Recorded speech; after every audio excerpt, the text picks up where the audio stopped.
Afisi ya mkaguzi mkuu wa serikali itashirikiana na wananchi kupitia kwa mashirika ya kijamii ili kuboresha utendakazi wake. Hii itakuwa ni hatua ya kwanza ya afisi hiyo kushirikiana na wananchi moja kwa moja katika kushinikiza wafanyakazi wa umma kuwajibika. Uzinduzi wa mwongozo utakaothibiti ushirika huo ulifanyika Ijumaa tarehe 26 Julai katika hoteli ya Intercontinental hapa jijini Nairobi. Kikao ambacho kiliwaleta pamoja washikadau wakiwemo wawakilishi wa mashirika ya kijamii, wathamini kama Benki ya Dunia na afisi ya mkaguzi mkuu.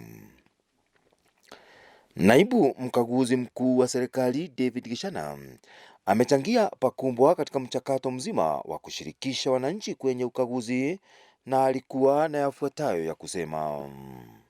The Citizen Accountability Audit is also going to contribute creating an environment where citizens, CSOs, government agencies, professional associations, the youth in particular, and women will be mainstreamed into the public audit process.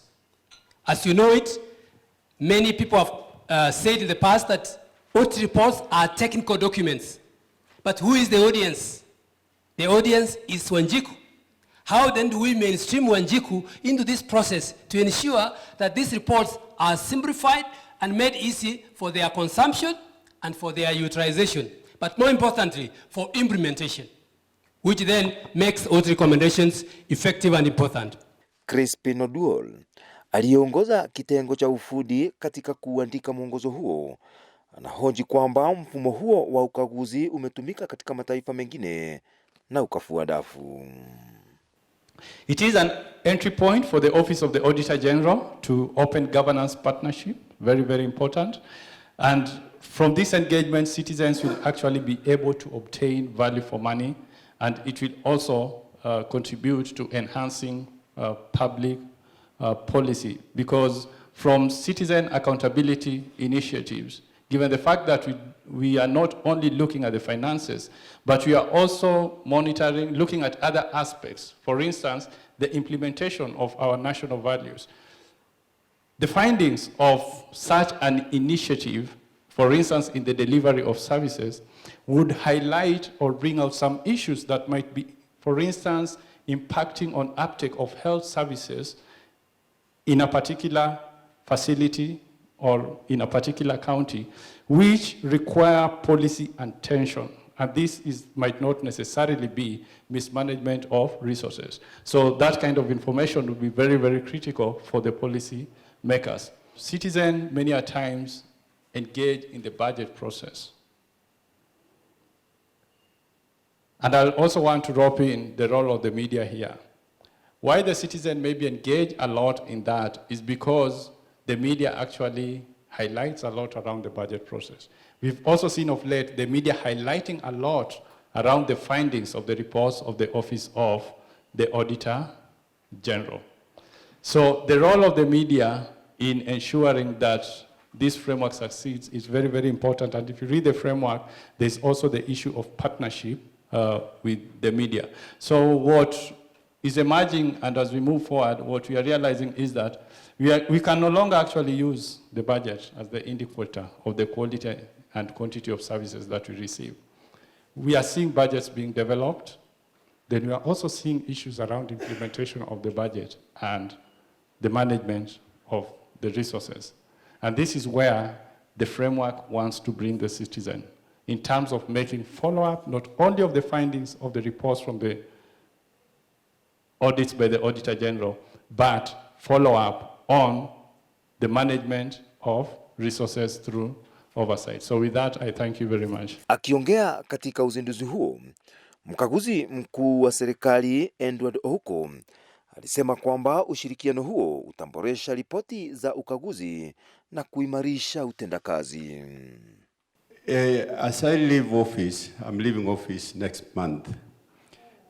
I felt that I need to leave my successor at least something new, something important. But this something important to me is based on the realization that the auditors general must now push the frontier of accountability. We must push the front of accountability. And that's maybe the message which I would have to give to my successor. And this frontier of accountability is basically resonates with the fact that we need now to do work and be mindful and do things which are resonating with the issues on the ground, the issues which are affecting the ordinary person. And, you know, when I say that, I believe that there is no value in us continuing doing the same thing and which people are used to, you know, and so forth, without, you know, seeing how, questioning what is it of value and benefit that offices like mine are going to make and the difference going to make. One thing which made me think, at least be very excited about this program is often I'm told, Mr. Auditor General, you are doing very good work. You are making very good recommendation, you know. Then there is a sort of a giving up, which they say, well, you know, you've been doing this every year in, year out, and nothing is happening. So, you know, that remark makes me wonder and makes me feel bad. And then it sometimes also challenges me.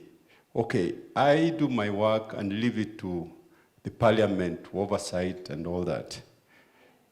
But I then challenge myself, these kind of remarks which I hear from the ordinary person is likely to continue. And I can't just hope and wish that one day Parliament is going to change itself and it's going to respond positively. Then it's what really made me be excited and think about the issue of returning accountability and oversighting to the lowest denominator. The lowest denominator is the people. In a manner that once I do my work, I must find a way of circumventing potential, you know, lack of action by Parliament by transferring the final accountability to the people, so that whether they do something or not, I can now say, we've informed you, you are now aware, so don't just come and tell me so what. It's now our what, it's not my what. So I'm hoping with that we are responding to that concern. Mwakilishi wa Benki ya Dunia, Ellen Dennis, alihakikishia washiriki kwamba benki hiyo itazidi kushirikiana na afisi ya mkaguzi mkuu wa serikali katika kutekeleza hili. Nao wawakilishi wa mashirika ya kijamii walionyesha kuridhishwa kwao na mwongozo huo, huku wakisifia jinsi ulivyoshirikisha washikadau wote kikamilifu. Kenya joins the ranks of countries like Singapore, Philippines, and India in seeking to bring together supreme audit institutions, CSOs, and the public through a formally established framework for engagement on audit. As the world moves away from purely financial to performance and value for money audits, the close working relationship between the Office of the Auditor General and citizens becomes even more essential. This is because, on the one hand, the Office of the Auditor General has a legal mandate and access to financial information and government data systems, while on the other hand, citizens provide real-time user perspectives on whether resources are being spent for the intended delivery objectives.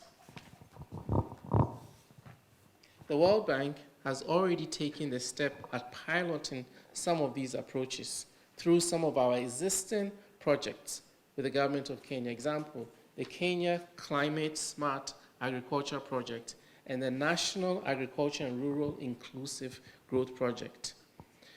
People are worried, most are concerned, but they don't know what to do or even who to ask. And this platform, I believe, is going to provide one place where people know what to do and they directed to the right people to ask the right questions. Nacho kikao pia hakikukosa burudani na ucheshi. Because we must be, yeah, no, it's confirmed, because this is really, you know, in some counties we actually have what we call car sober programs. So these are some of the programs which we are going to look. We got a car sober even as we do our work, and therefore I will have the point to, okay, to. Now let me do this last. Can we give a clap? Yote 9, 10 na muhimu zaidi ni kusubiri ili kuona mwongozo huu ukitekelezwa na iwapo utaleta mabadiliko yoyote katika usimamizi wa rasilimali za umma. Nikiripotia TV47, mimi ni Wambogo Yusuf.